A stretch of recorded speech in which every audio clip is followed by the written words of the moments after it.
Hey there, dear Spellweaver community, and welcome back to a new episode of Spellweaver Ranked. Yeah, actually, I record this basically like 1 hour after the last Elves debacle, which means, by the way, this one is still under old patch terms, if you will. Armor hasn't been released yet, and this might be the last episode of Spellweaver Ranked before the batch of new cards actually arrive.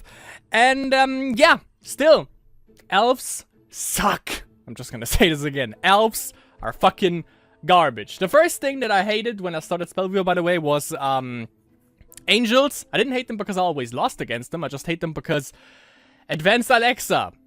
It's just you know, there are so many heroes that Enoch, for example, back then, right? You could have played demons, you could have played snacks on an Azure plane, you could play zombies, you can play Mono Sea Control. With Advanced Zash, you can play Rage Rush even, you can play Wisdom Minion, you can play, Wisdom Minion? No, Wisdom Rage, you can play Dominion Rage, which is the best archetype, if you ask me, because, you know, vampires, obviously. You can play Shamans. There are so many possibilities for everything. Alexa, you can play Soldiers, Red Soldiers, Blue Soldiers, Purple Soldiers, Black Soldiers, you know, everything, every color spectrum, basically. But Advanced Alexa, if you don't play Angels, it's just, you know, it's just catered around one specific deck archetype that isn't even that popular. So that's why I didn't like them. But for now, I definitely say Elves. Elves are just fucking garbage. And if I lose against them, it's even worse. And that has happened before, by the way. Anyways, today, in the last Spellweaver Ranked episode, probably before everyone plays Armen, basically, we play a deck that is out of the meta, but it has been played in the last Masters, actually, by good old PewQ. And it is a deck that has been constructed by Jodo, if I'm not mistaken. He took that deck to the first rank on ladder, but it has been deemed out of the meta by Spellweaver DB. But, you know, in the last Masters, the Fuzz actually tuned into a game from PewQ. Thankfully, he did. And, yeah, it turned out that he played Drunken Pegasi. Before it was actually called Drunken Pegasi and Vampires. It's basically purple soldiers with an interesting spin. And if you check out the playlist, by the way, I've also made a deck myself, where I didn't play that on rank, but it's a little bit like that. And it's a Chalice of Young's deck. And you know, when I saw PewQ playing this, when I watched Masters, I was so hyped for this. It was just awesome. And the best part about it, spoiler alert, is that he actually won. And after that, of course, everyone banned Alexa because everyone assumed it's just gonna be blue soldiers or something like that. So good to see that at least we saw that one time. And SpellweaverDB.com actually was so kind as to pull up the deck list right here for last Masters. So I just reconstructed it. I'm not, you know, the thing is, I think we are not gonna win much. I think we're not gonna win at all with this deck, but because I don't really know how to really play this. But we're just gonna have some fun and see if it works out the way it is anticipated to. I think that was terrible grammar, by the way. So, Drunken Pegasi requires Alexa, Battle Maiden, Rally the Peasant, summons a 1/1 speed militia that gets +1 speed as long as its attack is greater than 1. Basically for soldiers, we have 3 Reincarnation Spirits, which is one of the cards that I absolutely love in the game. Next to Master Hunter, even though that is a nature card. And yeah, I'm just again, if you in case you haven't seen the last Spellweaver Ranked episode, by the way, where I played Elves, Coleman's Elves to be precise. I'm never gonna play nature again. I'm never gonna play. Alright, at least I'm never gonna play Elves again. That's for ding dong damn sure. So no Master Hunter on this channel. At least not on my side of the board. Unless I have Helm of Dominion, obviously. Reincarnation Spirit, however, is a 3 speed, which is always good. It's flying 2/2, so it comes on the field, onto the field on the support line. You can play Reincarnation Spirit from your graveyard with a Might Emblem on it. When Reincarnation Spirit dies, if it had a Might Emblem on it, shuffle it into your deck, which basically means this card can never be killed entirely. We have Prinha. 3 copies of these. And you can play Prinha under an enemy creature with speed lower or equal to Prinha's speed. At the start of your turn, if Prinha is under a creature, destroy that creature and return Prinha onto the field. It is exhausted, however, so a little bit like Keanu Reeves' hero ability. And if you happen to have 2 Dominion aspects and 1 random, Prinha gets +1 attack, +1 HP, +2 speed, which means she is going to be a 4/3/4 speed, which is definitely a force to be reckoned with, and only a 1 cost, so can be killed off or is countered pretty easily with how's she called? Bloodwitch Harpy, of course. We have 3 Blood-Seeking Mutants. When he enters the field, we can put a weakness emblem on an enemy creature or on one of our creatures if it is not a vampire, and if that creature dies, he gets a might emblem and is growing to a 3/3. That's the only creatures we run, 3 copies of each, and then we have our spells. So this is obviously a control deck, as you can see by the creatures that we have, by the amount of creatures we have, and by the amount of spells and artifacts that we actually run. We have 4 Pacify, which is an awesome card that hasn't, that's not gonna even, that's not really splashed in any deck, even though it's actually pretty good. Shuffle an attacking enemy creature into its owner's deck. Basically a better Tornado Outbreak, but you know, Tornado Outbreak is nature, so no surprise there. Guards, we have 4 copies of these. Summon 2 Militia onto the field. Allied Militia have 3 speed until end of turn, so we can play that when the enemy has declared an attack to just block off incoming damage. We have Arrow Barrage, 4 copies.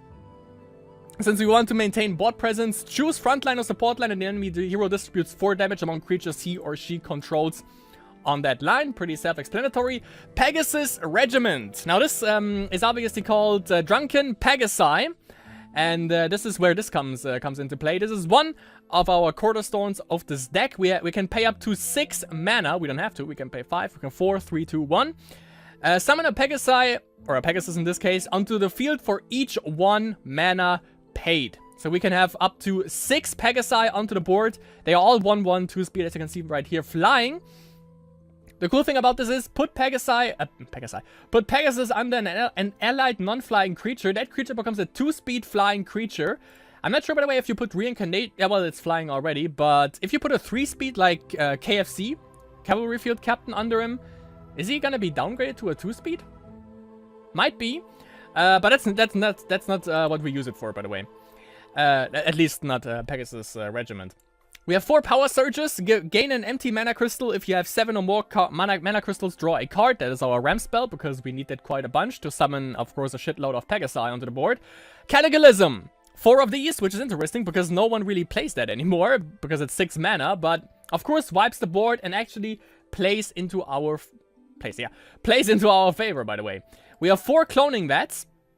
Mainly, we want to use this to... We can either summon a Tortured Orc, a Moonsteel Miner, which we can sacrifice to put a Might Emblem on one of our creatures, which is pretty damn good. So we can put that on the Reincarnation Spirit, even, if you want to. And, of course, we can also summon an Enchained Soul, which is what we mostly use it for. At least what I mostly use it for. Because this deck is not about depleting the enemy hero's HP to 0. It is the 40 life win condition, and this is where Chalice of Yunks, my probably absolute favorite meme card in the entire game. I love it when people play around this card or build a deck that is just where this is the main win condition. I love this card. Chalice of Yunks. Whenever a creature you control dies, it gains 1 energy, and if you pay 2 mana and exhaust it, remove all energy from Chalice of Yunks and gain that much life. The cool thing is, you see no legendary tag, so you can have up to 4 Chalice of Yunks in there. Why is Cloning Vat so awesome with this? Enchained Soul. You summon it, you sacrifice it, you gain 1 life. And each Chalice that you have on the board gains 1 energy, so at the minimum, if you have 1 Chalice out, an Enchained Soul grants you, for 4 mana, basically 2 HP. Which is pretty damn good. And also an Enchained Soul, by the way, is 3 speed. So it blocks pretty much everything on the board. And that's where Cataclysm also comes into play. So just imagine we summon a shitload of Pegasi that are 2 speed. So they block also pretty much everything in the book as well, or everything in the game. Or we just run Cataclysm, you know, wipe the entire board, wipe our 6 Pegasus, and then have a shitload of mana on a couple of our chalices.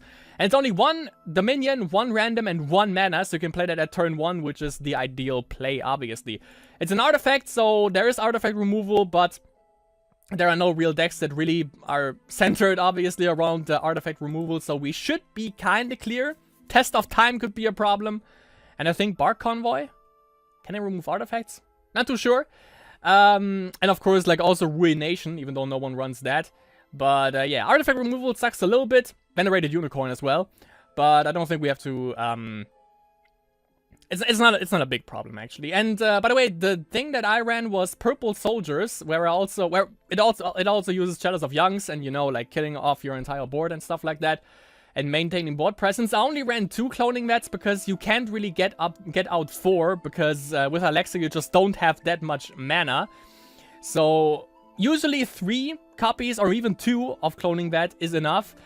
And but we can actually play this again sometime. I'm not gonna play it in ranked, obviously. I'm gonna play it in friendlies, the one that I came up with, the Purple Soldiers, basically. As for shrines, we have 1 Valley of the Ancients, because value. We have 8 Order Shrines, 1 Cathedral of the Night, because, you know, it gains 2 life, and Weakness Emblem on an enemy creature, why not? Also goes hand in hand with Bloodseeking Mutant. 2 Weakness Emblems for a creature is pretty damn good, if you ask me. Stronghold Metropolis, because we are gonna have problems with drawing cards, so we can just use Cloning Vet, summon an Enchained Soul, summon a Tortured Orc, or summon a Moonsteel Miner, and then use Stronghold Metropolis on him, or even just go Rally the Peasants, get a Militia, and sacrifice him for a card draw, and it's a 1 turn cooldown, 1 round cooldown, and 0 mana. So yeah.